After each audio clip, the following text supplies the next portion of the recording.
So, it is my duty to inform you that Super Clown Lost Diamonds has received an update, 2 more levels and 6 more gems. And hey, the first new level added seems like it's at least self-aware of the game's strengths. As I said in my game analysis video on Super Clown Lost Diamonds, the linear platforming gauntlet levels are in fact the most polished and have the most coherent design, let's say.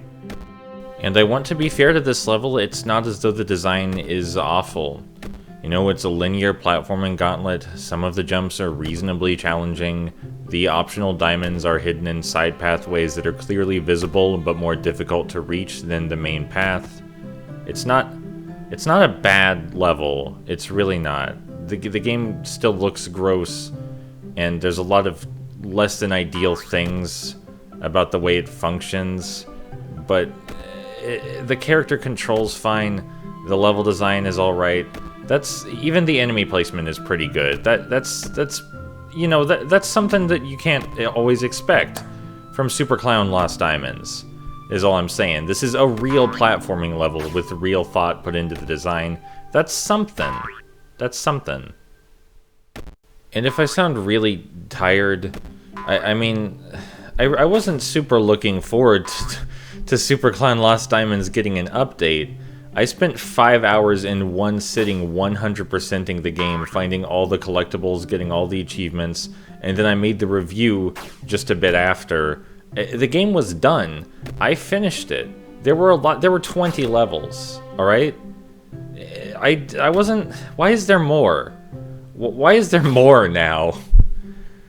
I've always had sort of a problem with games just... Oh god, we don't have time to talk about this. It's time for Big Food Forest. Big Food Forest is an open level, which is exactly what Super Clown Lost Diamonds was terrible at. Super Clown Lost Diamonds had 2 types of levels. It had linear platforming gauntlets, and it had open exploration focus levels. It hasn't made a single good exploration focus level, because the developer doesn't seem to understand how space works. What makes open areas interesting to traverse, what draws your eye and your attention to areas. The developer could learn some things from other games in the genre, I think. He could also learn that, did I just walk into a big white void in the... Anyway, he could also learn, so this level's supposed to have big food in it. But these watermelon rings, I don't know if the developer's ever seen watermelons. They're not shaped like donuts, and that's because these are not watermelons. These are inflatable pool toys, and you can tell by looking at the seams and the wrinkles in the plastic and the shine on what appears to be a surface that some might call plasticky. This is a pool toy. It is not food. It does not fit with your level theme. The assets you've placed in your level are incongruous with the theme. You don't seem to understand how open world level design works. Super Clown Lost Diamonds, please. I would recommend looking at a game called Onarike, which had a similar food-themed open area and did it much better if you're looking for inspiration for a level like that.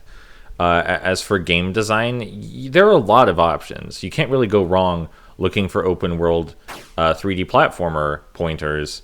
Maybe start with something like Felix the Toy, because that's low budget and it's low budget. It's made by an indie dev, just like Super Clown. If you really want to look at decent open 3D platformer collectathon design, start with your peers. You know, Onarike, Felix the Toy. There's lots of indie 3D platformers that make much better use of open 3D space.